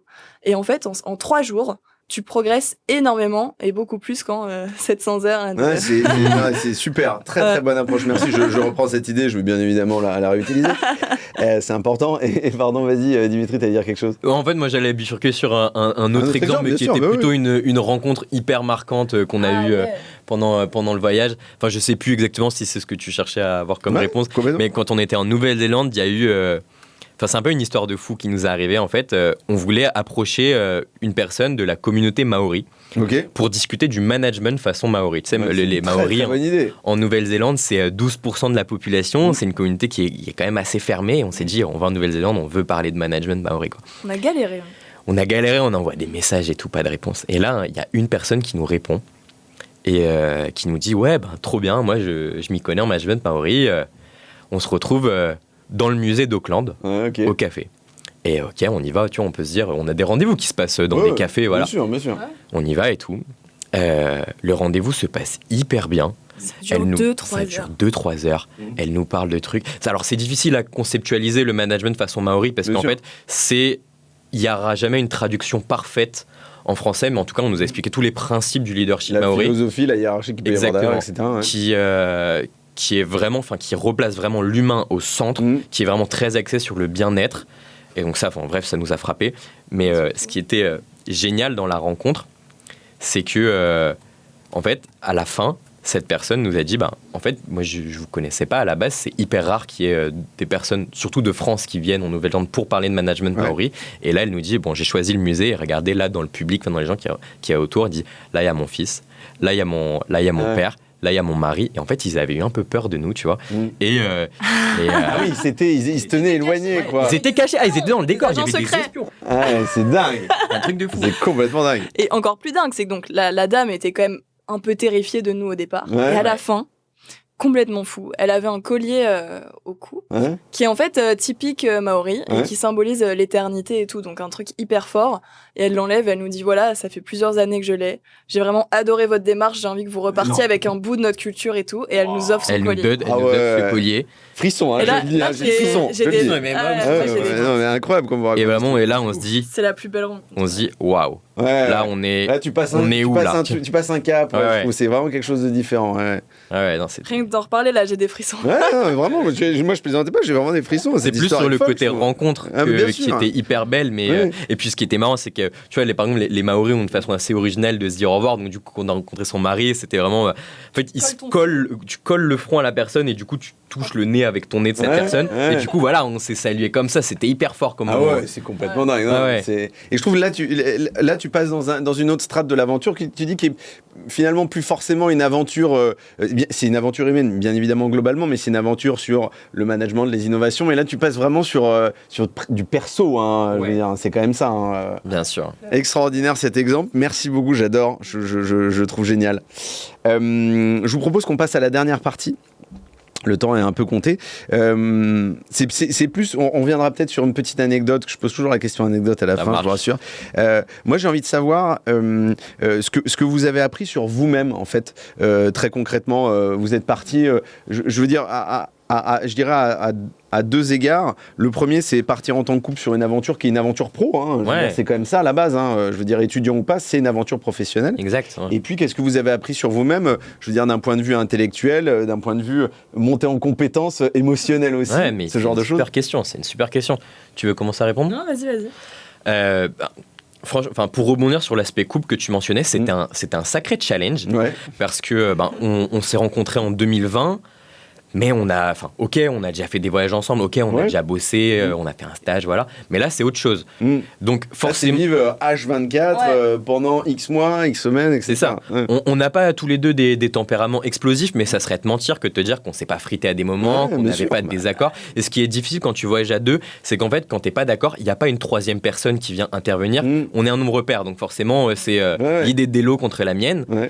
Et là-dessus, on a vraiment essayé de travailler les postures, de aussi savoir revenir sur ton avis, accepter parfois que tu as tort, mettre un peu ta fierté de côté, ton ego.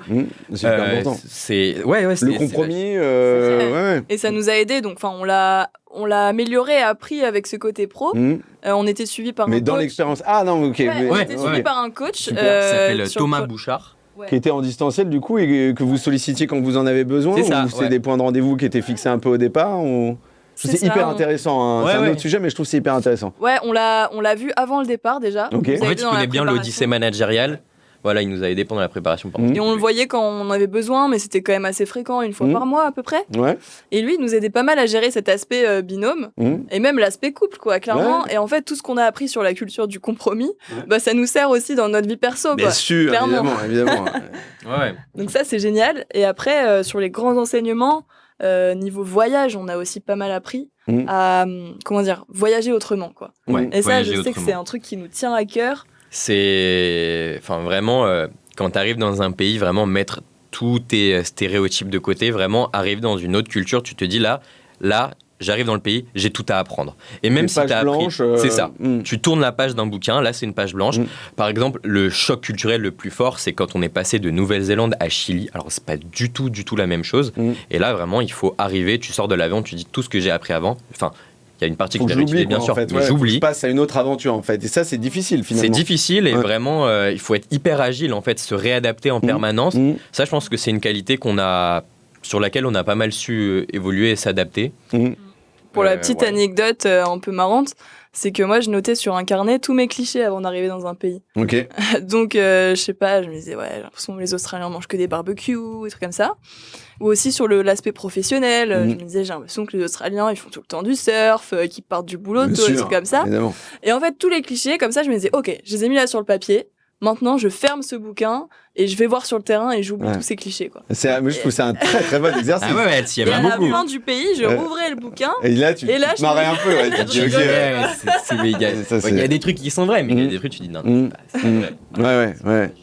Mais je trouve que quand tu parlais de voyager autrement, quand vous parliez de voyager autrement, je pensais que vous alliez me parler effectivement d'écologie. Je sais pas forcément ce que j'ai envie de mettre en exergue, mais ce que je trouve quand même, bien évidemment, moi j'essaie de moins voyager. Moi j'aime beaucoup partir de Paris. J'habite à Paris et j'aime beaucoup partir à Paris. C'est la ville que je la déteste pas, mais j'aime bien être en dehors et la regarder de l'extérieur. Et en fait, sans être allé sur le terrain, donc sans avoir pris l'avion, être allé sur le terrain, rencontrer des gens, ça n'aurait pas été possible d'avoir autant d'enseignements et puis une aussi grosse immersion. On parlait des Maoris tout à l'heure, cet exemple absolument extraordinaire. Il y a un peu de ça aussi. Donc malheureusement, il y a aussi ce côté immersion dans les pays et nécessité d'aller voir ailleurs, sans quoi effectivement tout ça remonte pas en fait. Ouais. Tout ça n'est pas connu. Non, mais tu as entièrement raison de souligner ça. Il y a des gens qui nous ont dit ouais, vous auriez pu faire en Zoom. Et il y a même d'ailleurs pendant le voyage des gens finalement qu'on n'a pas pu croiser, qui nous ont dit on s'appelle en Zoom. Et honnêtement, c'est pas les rendez-vous en Zoom où on partage vraiment les trucs. C'est pas là où tu vas aller choper toutes les petites infos. Ouais, en fait, c'est ça. T'as pas le truc à côté, quoi. Ouais, tu chopes pas les infos, tu chopes pas la vérité en fait des gens. Parce que quand t'es en face à face, il y a ce côté, les gens vont lâcher prise. Ils vont vraiment te raconter leur quotidien, leurs besoins, leurs soucis, leurs inquiétudes. Et c'est là que tu vas loin dans la discussion. Tu gardes une barrière avec le digital en fait qui te permet pas de t'imprégner de la culture. Et c'est hyper important pour un projet comme l'Odyssée de vraiment comprendre l'écosystème qui gravite autour et la culture qui gravite autour des innovations managériales. Je suis ravi que ce soit vous qui disiez ça parce qu'en fait j'ai eu 2-3 personnes, je pense, dans le podcast sur l'année et demie écoulée qui m'ont dit « Ah non, mais la visio, ça marche pas parce que ci, parce que ça. » Et souvent, c'était des profils un peu âgés, entre guillemets, un peu matures. C'est mon cas, de plus de 40 ou 45-50. Et donc, tu dis « Non, mais putain, c'est parce que c'est un vieux. » Non, mais et donc, je suis d'accord, il y a quand même ce côté proximité.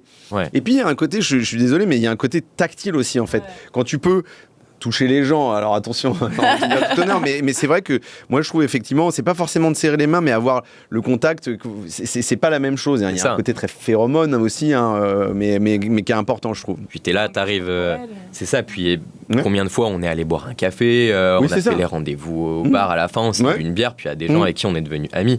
Enfin, mine de rien, quand tu raccroches ton Zoom, c'est fini, t'es tout seul après. Oui, c'est ça. Partage pas et tu dois redescendre aussi, tu redescends en pression d'un coup, etc. C'est finalement assez violent, je trouve. Il y a autre chose aussi, c'est que sur place, dans les locaux, on croisait d'autres personnes. Ouais. Et en fait, là, on a pu avoir des rencontres géniales en étant sur place. Ouais, bien sûr, ouais, tout à fait. Alors moi, ça, je pense que ça, c'est quelque chose d'absolument primordial. Et je me souviens, alors moi, j'ai toujours respecté ça, mais quand j'avais une agence digitale, c'était ce que je faisais. Mais c'était quand on allait chez les clients, c'était...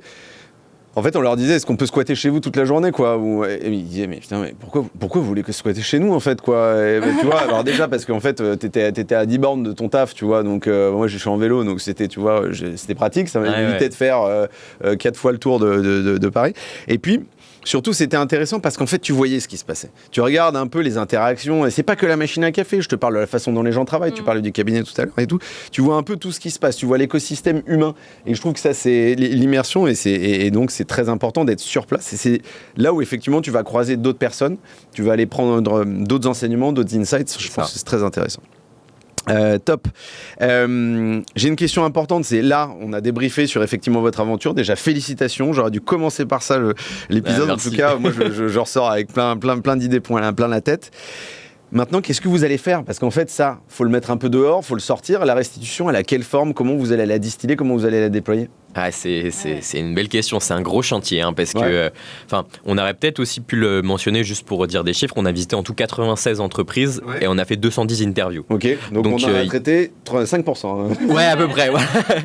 Mais donc du coup, il y aura un gros temps pour mettre tout ça à plat. Ouais. On va écrire un grand rapport final. C'est ce qui se passe en ce moment, c'est ce que vous faites. C'est ça. Là, on est en, le mec a plus les dates. On est mi-septembre.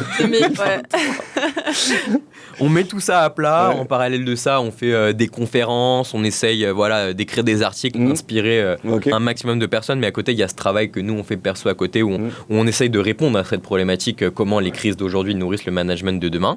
Ce sont des formats qui vont... C'est plutôt des formats qui sont écrits, vous avez enregistré en audio, vous avez fait des vidéos, il y a un peu de tout.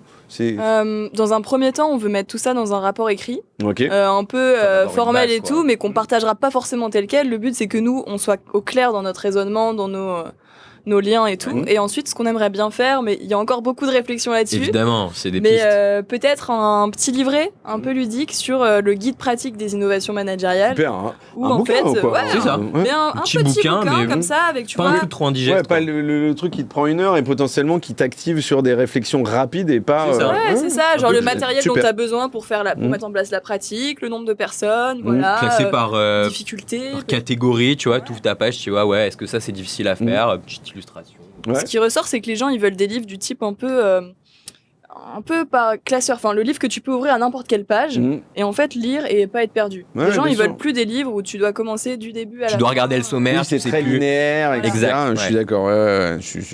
Ça, je pense que c'est un bon truc. Et super, c'est bien. On a hâte d'en savoir plus. Est-ce qu'à un moment donné, alors c'est pas la même organisation, mais l'Odyssée managériale, ça va devenir un truc où tu vas avec ta cam, tu peux filmer, tu fais des interviews, machin. Mais alors après, c'est des heures. Tu vois, tu parlais de plus de 90 boîtes. Je pense que c'est des heures de rush, c'est impossible, c'est pas la même organisation, etc. Mais c'est une piste ou pas du tout? Parce qu'en fait, vous allez quand même évaluer, c'est vous qui allez décider sur les prochains participants, on est d'accord? Ouais, le prochain binôme, on l'a déjà sélectionné. Ok. Il y a une suite. On peut pas encore dévoiler son identité pour le moment, mais eux, ils sont très intéressés par l'idée de peut-être filmer, faire des rushs et peut-être... Ils réfléchissent encore parce que c'est du taf, donc peut-être qu'il y aurait des chaînes de documentaires ou quoi qui peut-être seraient intéressées par faire ça. Oui, en termes de budget, faut voir, c'est peut-être un petit peu plus onéreux, Ouais, on sait pas, mais en tout cas, c'est une piste, on aimerait beaucoup, mais après, l'essence du projet, c'est quand même qu'on est hyper indépendant. Chaque année, le binôme décide de ce qu'il fait. Donc le binôme d'après est hyper libre de le faire. Voilà, et là justement je me permets de faire un parallèle entre cette autonomie et un point que tu disais tout à l'heure par rapport à l'écologie qui peut devenir sujet. Bien sûr. Ouais, on peut contester un peu ce point-là, c'est vrai que c'est un projet où il y a de l'avion, voilà. Le prochain binôme ne prendra pas l'avion.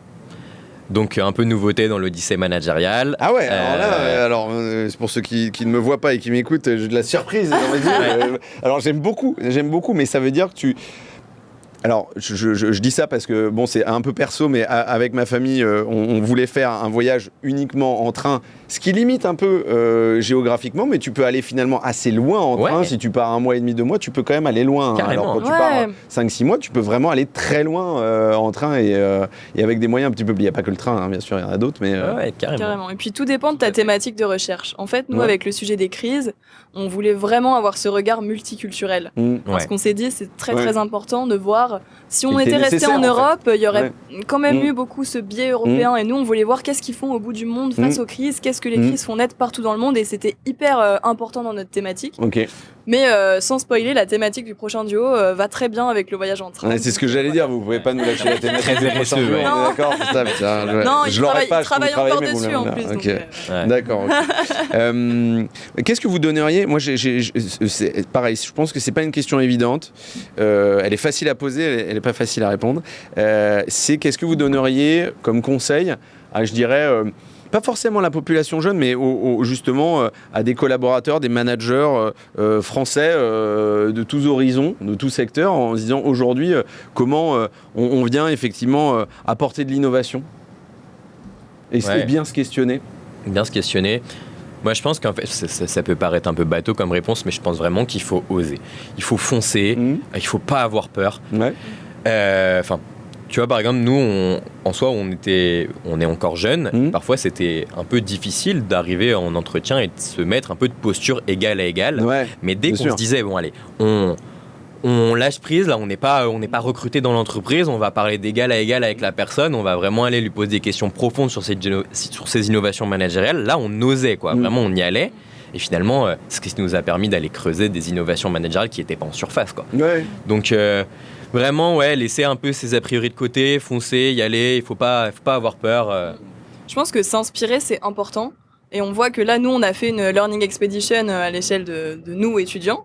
Mais il y a beaucoup de boîtes qui font de plus en plus de Learning Expedition aussi en interne pour s'inspirer des autres pratiques des entreprises. Et s'il y a quelqu'un, un manager, un collaborateur qui est intéressé par ces thématiques, moi, ce que je lui conseille, c'est de prendre son téléphone, de trouver une personne qui l'inspire particulièrement sur LinkedIn ou quelqu'un qu'il connaît déjà et d'essayer de le contacter, quoi. Et c'est parti, quoi. Et c'est parti. Enfin, nous, ça, en fait. on a vu des gens au Chili, au fin fond du Chili, qui était hyper fan de Frédéric Laloux, bien sûr, qui est l'icône du management complètement. innovant et tout. Tu peux te dire, peu de chances qu'il lui réponde. Et il a répondu. Et il y a une personne qu'on a rencontrée comme ça et ils sont devenus très très potes. Oui, c'est quelqu'un qui répond. Dominique Laloux, il répond beaucoup. Et donc il faut oser, il faut s'inspirer, il faut sauter le pas, faire des choses concrètes et aussi toujours rester bien sûr dans l'écoute des autres et tout. Évidemment. C'est important. Merci beaucoup pour cet épisode bien touffu et toutes ces réponses. Moi, j'ai adoré. J'ai toujours les 2 questions de fin qui sont classiques. Est-ce que vous avez un livre, un film, un bouquin, un docu à nous conseiller? Oh oui. On en a même plusieurs. Juste rapidement, Reinventing Organizations de Frédéric Laloux, c'est un indispensable. Alors celui-là, on n'a plus le droit de le mentionner. Lui, on n'a pas le droit de le mentionner. En fait, c'est la facilité. T'as raison, c'est la facilité. Mais on est obligé de le mentionner. C'est le premier step. On a une série, nous, à recommander, qu'on a trouvé vachement pas mal. C'est. J'ai oublié le nom. The Playlist. The Playlist, qui parle de l'histoire de Spotify, de la création de Spotify, qui a été. Vous savez, c'est une organisation horizontale et justement, cette mini-série, elle met en avant toutes les difficultés qu'il y a pu y avoir, tous les rebondissements. On l'a regardé avec Hello pendant le voyage et on était. Ça correspond bien avec le voyage qu'on est en train de vivre. Super ref. C'est hyper intéressant. Ça montre comment une entreprise qui est horizontale, quand elle scale, quand elle grandit, comment ils font, comment les enjeux, les challenges qui viennent. Et après, il y a un livre qui est plutôt lié, nous, à notre thématique de la crise. Et qu'on a particulièrement aimé, ça s'appelle Redonner du sens au travail, de Coralie Pérez.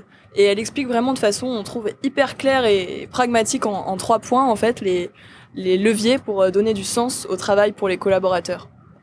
Top. Écoute, je vais regarder ce bouquin et je pense que je vais le lire. Moi, j'ai un problème avec les livres, je lis beaucoup, donc ça me tentait. Alors, The Playlist, je ne sais pas sur quelle plateforme c'est, mais... Netflix, tu trouves ça sur Nous, on l'a vu sur Netflix, après, ça existe peut-être sur d'autres plateformes. Ok, j'irai voir.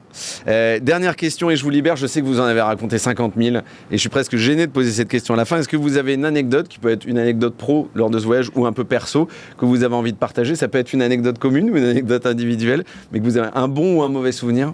Ok, je pense que on pense peut-être à la même. Ouais, ça part d'un mauvais souvenir à la base. Ok. C'était, on était en Israël dans un Airbnb et grosse catastrophe qui aurait pu être dangereuse, le chauffe-eau explose. On était dans un appart, le truc a complètement explosé. Tu vois, la sécurité il y a eu trop de pression et tous les tuyaux ont explosé, donc grosse inondation. Ah, mais un gros boom, mais il y avait de la fumée partout, de l'eau partout, enfin c'était n'importe quoi. Ok, vous veniez d'arriver? En vrai, heureusement, on était ça plutôt faisait à déjà 2 semaines. Ouais, ça faisait déjà 2 semaines. Heureusement, on connaissait déjà quelques personnes sur place, tu vas voir. Ça joue un rôle dans la suite de l'histoire. Et en fait, il y avait une personne qui s'appelait Irène qu'on avait rencontré en rendez-vous.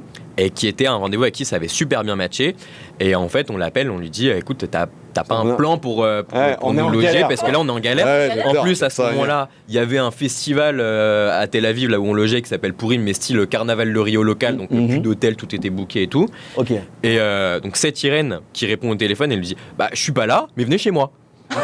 Et donc du coup, on dit, comment récupérer les clés, bizarre, on la connaît depuis quelques heures. Et elle nous dit non, elle est chez moi, demandez à ma voisine, machin, les clés et tout, elle nous héberge gratuitement, mais c'est là que gratuitement, et surtout le geste, quoi. Tu vois que c'est ouf. Ça, c'est la mentalité israélienne, quoi. Genre, viens chez moi, je t'accueille. C'est incroyable en plus parce que quand on restait chez elle et en fait elle s'appelle Irène Feder, c'est une dame qui est incroyable et elle organise chez elle un tas d'événements aussi où elle invite des personnes pour faire des petites soirées, dîners aussi moitié professionnelles où il y a toujours quelqu'un qui parle de son boulot et tout, et donc on a pu faire des rencontres hyper intéressantes là-bas. On a notamment vu Michael Boumandil. Je sais pas si tu en as entendu parler, c'est celui qui a composé l'hymne du rugby. Pas l'hymne, la musique de départ de la Coupe du Monde. Et en fait, c'est lui qui compose toutes les musiques. Et vous l'avez croisé chez elle. C'est dans le cadre de ces dîners qu'elle faisait. On a papoté avec lui, c'est lui qui a inventé aussi le jingle de la SNCF. Il nous a expliqué comment il a fait. Musique, j'adore. Chaque fois, c'est lui. Et bien sûr. Il nous expliquait au piano comment il faisait, c'était hyper marrant. Ah ouais, ça, c'est des rencontres qui sont fraîches, quoi. C'est extraordinaire. Top. Excellent souvenir, excellente anecdote. Merci beaucoup, j'adore. Vraiment, je trouve ça top. Et puis, c'est vrai que ça dénote aussi une volonté une capacité d'accueil, de plaisir, de rencontre que vous avez eu là-bas. Merci beaucoup, Élodie, Dimitri, pour le partage de cette épopée. Moi, je trouve qu'il y a une Odyssée, épopée, on est là-dedans. C'est hyper cool. Je sais qu'on a traité peut-être que 10% de tout ce que vous avez vu. On a hâte, en fait, tout simplement de découvrir la suite. Moi, je rêve aussi d'un épisode. Alors, je ne sais pas si on pourra mettre les 6 personnes devant nous et les 8, parce qu'on y aura peut-être. Mais qu'on confronte un peu plus de manière décalée, effectivement, les différentes odyssées. Je trouve que ce sera intéressant. Peut être une super idée. Peut-être dans un épisode futur, on verra. En tout cas, merci du temps consacré. C'était vraiment passionnant. Et je suis convaincu qu'effectivement, les auditrices et les auditeurs qui nous écoutent auront envie d'en savoir plus et de vous suivre. Donc, ça sera bien évidemment partagé en descriptif du podcast. Et puis, dès que vous avez des choses, effectivement, qui seront encore plus concrètes et plus touffues, n'hésitez pas à me les envoyer, ça sera partagé aux éditrices et aux auditeurs. Trop cool. Merci à toi, Tim, c'était un régal, c'était notre premier podcast et on a adoré. Merci beaucoup, on a passé un super moment, on a adoré tes questions, tes réflexions hyper pertinentes, un plaisir. Merci beaucoup, ça fait plaisir. Et puis je vous avais dit, le premier podcast, c'est pas le plus difficile, franchement, c'est plutôt le 5e ou le 6e quand t'as l'impression de raconter les mêmes trucs à chaque fois. T'as raison. Donc merci effectivement d'avoir sauté le pas avec moi, je suis ravi. Et je vous souhaite une très très bonne semaine et une bonne continuation. Et toi aussi, très bonne semaine à toi. À très bientôt. Merci.